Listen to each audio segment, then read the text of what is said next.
رمضان کی تیاری کرنی ہے، ٹھیک ہے مسجد میں رنگ روگن ہونا چاہیے، ٹھیک ہے مسجد میں نئے قالین بچھنے چاہیے، اچھی بات ہے کہ مسجد میں اے سی لگے ہونے چاہیے، لیکن جو لوگ رمضان کی تیاری جو مسجد والے کر رہے ہیں، جن کو ہم نے اپنا ٹھیکیدار بنا لیا، جن کو کہہ دیا کہ ہاں اچھے بھی ہیں، سارے ہی برے نہیں ہو سکتے، ہاں تم بہتر ہو ہم سے، تم اللہ کے گھر کی خدمت کرو، ہم تمہارے ساتھ کھڑے ہیں، کیا یہ خدمت کرنے والوں کو مسجد کی تیاری کے دوران رمضان میں وہ لسٹ یاد ہی نہیں جس میں یہ طے ہو سکے کہ محلے میں نوکری پیشہ لوگ کتنے ہیں جن کی تنخواہ 10-15 ہزار ہے، جو عید کی خوشی نہیں منا سکتے؟ کیا مسجد کے صدر کی، ٹرسٹی کی یہ ذمہ داری نہیں تھی کہ وہ رمضان سے پہلے ایسے لوگوں کی نشاندہی کر لیتا کہ جن کی رمضان کے اندر چھپ کے ہم مدد کرتے؟ لیکن اب جو ہے ساری توجہ رنگ روگن کے اوپر ہے، غریب لوگوں کے اوپر ہماری توجہ نہیں ہے۔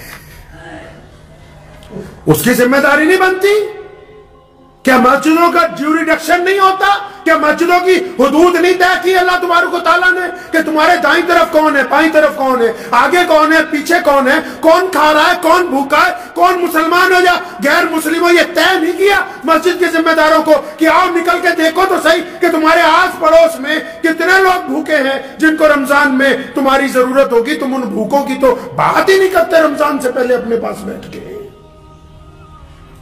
کیسے بھول جاتے ہو رمضان کی تیاری میں کہ ان لوگوں کی فہرست بھی بنانی ہے کہ جو لوگ تعلیم حاصل کر رہے ہیں لیکن ان کے پاس پیسہ نہیں ہے، وہ تعلیم نہ حاصل کر کے کہیں چائے کے برتن دھو رہے ہیں؟ کیسے بھول گئے ان بچوں کو جو تمہاری مسجد کے محلے میں رہنے والے ہیں، جن کے گھر میں کھانا نہیں ہے، جو تمہاری افطاری کی خالی پلیٹوں کو چن کے وہ سامان گھر کو لے جاتے ہیں؟ تو تمہاری غیرت کہاں مر گئی؟ کس نے تمہیں ان مسجدوں کا ذمہ دار بنایا جو اپنے آس پاس رہنے والے یتیموں کی خبرگیری نہیں رکھ سکتے ہو؟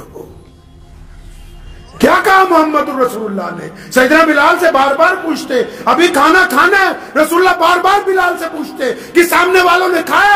اصحاب صفہ نے کھانا کھایا، دائیں طرف والوں نے کھانا کھایا، جو قیدی بند ہے انہوں نے کھانا کھایا؟ محمد رسول اللہ نے بار بار ان کو سمجھایا کہ مسجد میں بیٹھ کے کرنا کیا ہے، اس مسجد کی بات ہی نہیں کرتے جو محمد رسول اللہ کی مسجد۔ 63 سالہ زندگی ہے رسول اللہ کی،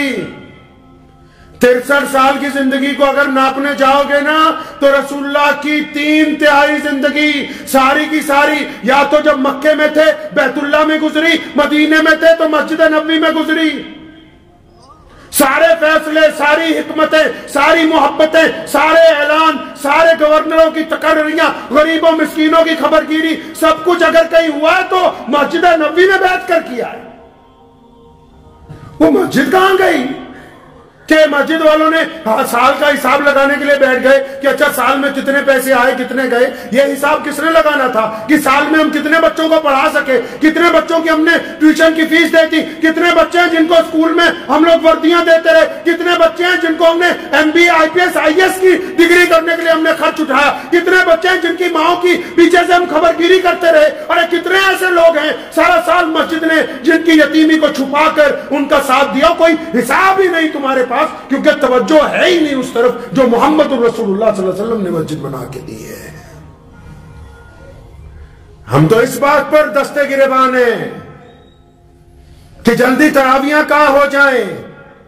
اور بعض لوگ تو اس حد تک گر گئے نیچے کہ ہمارے گھر میں ہی تراویح کروا دو، ہماری چھت پہ ہی کرا دو، 3 دن کی تراویح کرا دو۔ کس جگہ لکھا ہے اسلام میں کہ قرآن کی سودے بازیاں کرتے رہو؟ کوئی غیر مسلم قرآن کو کچھ کہہ دے، وہ بیلا کھڑا ہے اور خود قرآن پاک کی بے حرمتی کرتے رہو، کوئی پوچھنے والا نہیں،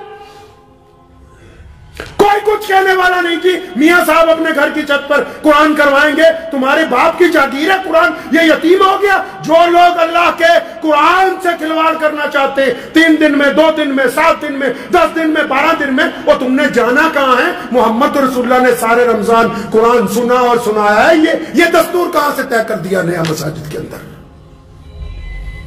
اس اسلام کی بات کیوں نہیں کرتے جو محمد رسول اللہ نے عطا فرمایا ہے؟